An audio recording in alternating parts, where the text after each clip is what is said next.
एक बार फिर आप सभी लोगों का सामाजिक अध्ययन की क्लास में स्वागत है। जैसा कि हम अध्याय 5 में उग्रवादी एवं गर्म दल के नेताओं के योगदान पर चर्चा करेंगे, उसी क्रम में अब हम सर्वप्रथम सुभाष चंद्र बोस पर चर्चा करेंगे।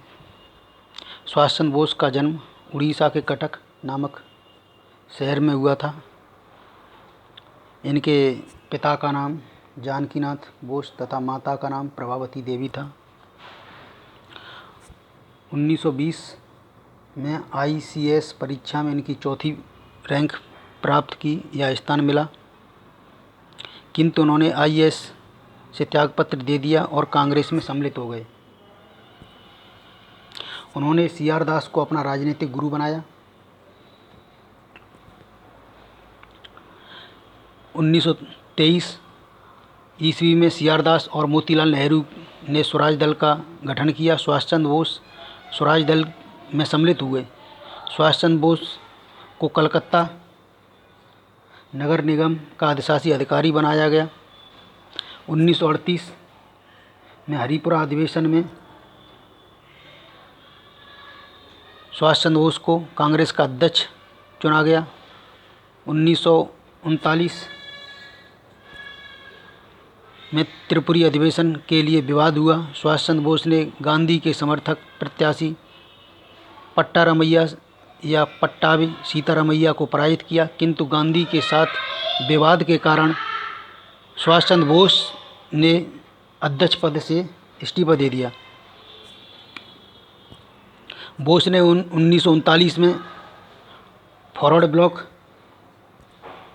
की स्थापना की। यह दल कांग्रेस का प्रतिद्वंदी संगठन नहीं था, बल्कि कांग्रेस की नीतियों को स्वीकार करता था, किंतु संघर्ष को और अधिक स्तर तक ले जाने की मांग करता था। सुभाष चंद्र बोस काबुल पहुँचे। वहाँ आयरलैंड मुसट्टा के नाम से जर्मन पहुँचे। जर्मनी में फ्री इंडियन सेंटर की स्थापना की। गिरिजा मुखर्जी MR व्यास के नेताजी के सहयोगी बने। जर्मनी से सुभाष चंद्र बोस जापान पहुँचे और जापान से सिंगापुर।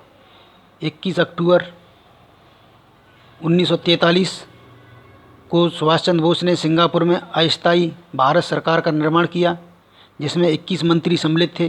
रास बिहारी बोस इस सरकार का मुख्य सलाहकार बनाया गया। आज़ाद हिंद फौज का पुनर्गठन किया गया। आज़ाद हिंद फौज के गठन का प्रथम श्रेय कैप्टन मोहन सिंह को जाता है। आज़ाद हिंद फौज को मेजर फुजीवारा और सिख संत प्रीतम सिंह की मानसिक संतान माना जाता है। सुभाष चंद्र बोस ने अपनी अस्थायी मुख्यालय सिंगापुर को बनाया। इस अस्थायी सरकार को जापान, इटली, जर्मन जैसे देशों का समर्थन मिला। सुभाष चंद्र बोस ने जापान के साथ मिलकर भारत पर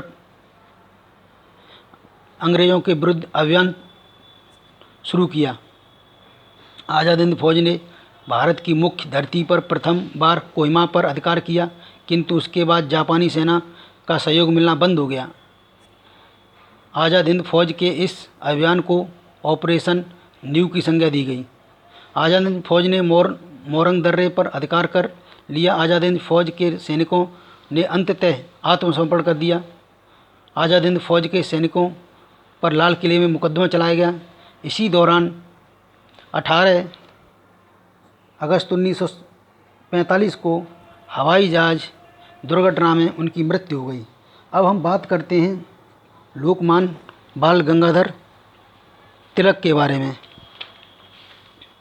जैसा कि उनका जन्म महाराष्ट्र के रत्नागिरी जिले के चिलखी नामक ग्राम में हुआ था।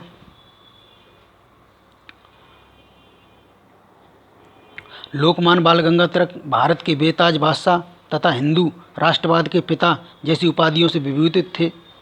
बाल गंगाधर तिलक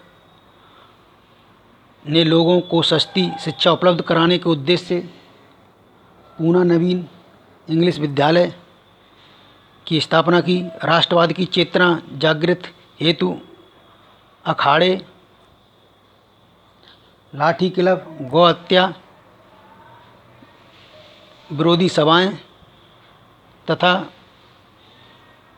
गणपति महोत्सव 1893, शिवाजी महोत्सव 1895 जैसे कार्यक्रम एवं संस्थाओं की स्थापना की। इसके अतिरिक्त उन्होंने मराठा और केसरी जैसी पत्रिकाओं के संपादन के साथ साथ गीता रहस्य, architect home of the iron नामक पुस्तक की भी रचना की। लोकमान्य बाल गंगाधर तिलक ने अपने पत्र केसरी में उत्तेजनात्मक तथा सरकार विरोधी गतिविधियां तथा सरकार के विरुद्ध विद्रोह लेख लिखने के मामले संबंधी अभियोग चलाए गए। इन अभियोगों को उनको प्रथम बार 18 माह का कारावास तथा राजद्रोह संबंधी लेखों के प्रकाशन के लिए 1000 रुपये तक का जुर्माना दिया गया। लोकमान्य बाल गंगाधर तिलक को मांडले जेल के लिए निर्वासित किया गया। 1916 में साधारण कारावास की सजा भुगतनी पड़ी। वर्ष 1916 में कलकत्ता अधिवेशन का अध्यक्ष लाला लाजपत बाल गंगाधर तिलक को बनाया गया। उन्होंने ही सबसे पहले स्वराज की स्पष्ट मांग की और कहा कि स्वराज मेरा जन्म सिद्ध अधिकार है और मैं इसे लेकर ही रहूँगा। उन्होंने 1916 ईस्वी में पूना में होम रूल लीग की स्थापना की। लंदन टाइम्स के संवाददाता एवं इंडियन अनवांटेड के लेखक वैलेंटाइन चिरोल ने उन्हें भारतीय अशांति का जन्मदाता कहा। 1 अगस्त 1920 को यह विभूति सदा सदा के लिए इस देश से विदा हो गई। अब हम बात करते हैं लाला लाजपत राय के बारे में। लाला लाजपत राय का जन्म पंजाब के मोगरा नामक ज़िले में हुआ था। इन्हें पंजाब केसरी तथा शेरे पंजाब जैसी विभूतियों से विभूतित किया गया था। आर्य समाजी नेता लाला लाजपत राय ने लाला हंसराज के साथ मिलकर लाहौर में दयानंद एंग्लो वैदिक विद्यालय की स्थापना की। अपने राष्ट्रीय कॉलेज लाहौर की भी स्थापना की, जिससे भगत सिंह और सुखदेव जैसे क्रांतिकारी उत्पन्न हुए। लाला लाजपत राय ने वर्ष 1907 के पूना अधिवेशन के लिए प्रस्ताव किया, मगर प्रस्ताव पारित नहीं हो सका क्योंकि नरमपंथियों ने अपना समर्थन वापस ले लिया। विदेशी और बहिष्कार आंदोलन में लाला लाजपत राय ने पंजाब का नेतृत्व संभाला। लाला लाजपत राय ने अपने समाचार पत्र पंजाबी के माध्यम से पंजाब के लोगों को किसी भी स्थिति में स्वयं के प्रयासों द्वारा उत्पीड़न का विरोध करने हेतु प्रोत्साहित किया। पंजाब की क्रांतिकारी गतिविधियों के लिए 1907 में सरकार ने कानून बनाकर राजनीतिक सभाओं और समितियों पर प्रतिबंध लगा दिया। 1920 ईस्वी में लाला लाजपत राय ने all India trade union Congress का अध्यक्ष चुना गया। पंजाबी वंदे मातरम तथा एक अंग्रेजी पत्रिका द पीपुल्स का उन्होंने संपादन किया। 1928 ईस्वी में साइमन कमीशन का विरोध करते हुए पुलिस की लाठियों से घायल हो गए और कहा कि मेरे शरीर पर किया गया एक एक आघात ब्रिटिश साम्राज्य के लिए ताबूत की कील साबित होगा। और 1928 में इनका देहांत हो गया। इसी के साथ अब हम अध्याय 6 में बात करेंगे। धन्यवाद।